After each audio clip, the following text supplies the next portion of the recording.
Thank you, Your Excellency. I would now like to welcome His Excellency Justin Trudeau, Prime Minister of Canada, to take the floor. Prime Minister, Canada was one of the largest expanders of fossil fuel last year. Could you tell us the steps that Canada is taking to align with the Secretary General's acceleration agenda to safeguard 1.5 and to deliver climate justice?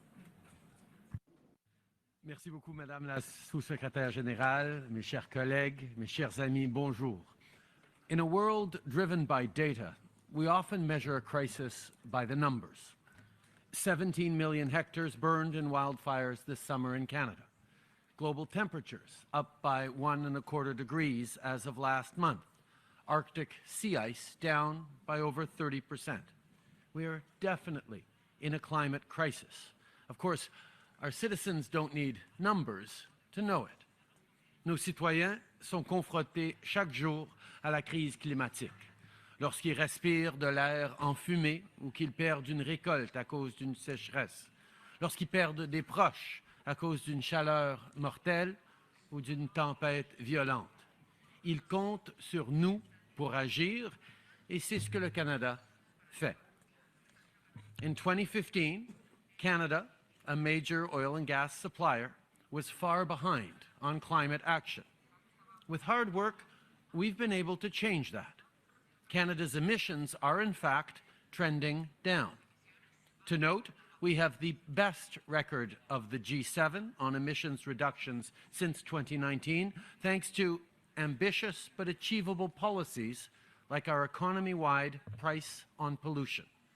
Of course, alongside President von der Leyen and others, we reiterate our call on countries to join us in the global carbon pricing challenge and cover 60% of global emissions with a price on pollution by 2030. But to keep 1.5 alive, to build a world where people can count on clean air, good jobs, and a sustainable economy, we know there is much more still to do. The Secretary General has talked about how important it is to accelerate our action. I agree. And not just because the science demands it, but because of the economic opportunity. We're already seeing Canadians benefit from massive investments coming in thanks to our climate ambition. Climate policy is economic policy. That's where approaches like Canada's 2030 emissions reduction plan comes in.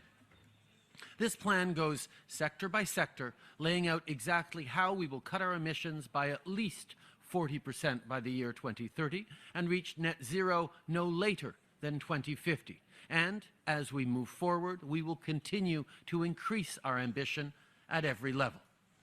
By the end of this year, we will be announcing our framework to cap emissions from the oil and gas sector while we keep investing in the technology that will support people's jobs for years to come.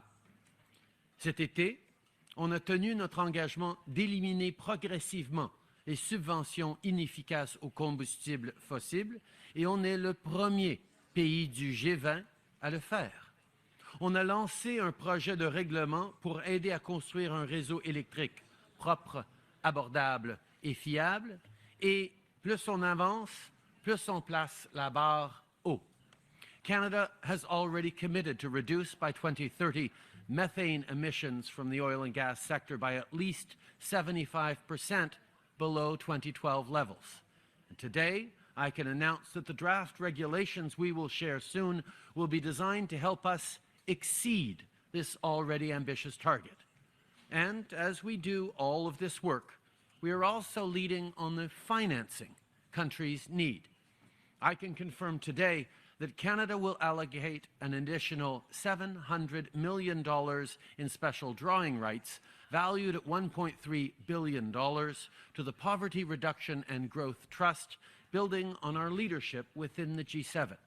Representing around 48% of Canada's share, more than any other country, we're delivering real support to countries who are both the most vulnerable to the effects of climate change and the most in need of financing to respond to this crisis. In Canada, in places around the world, our citizens are living the devastation of climate change. If we walk away from this fight, as some would have us do, the future will not be bright.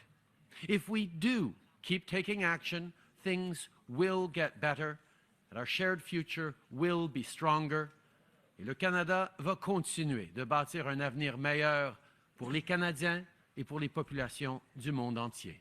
Merci.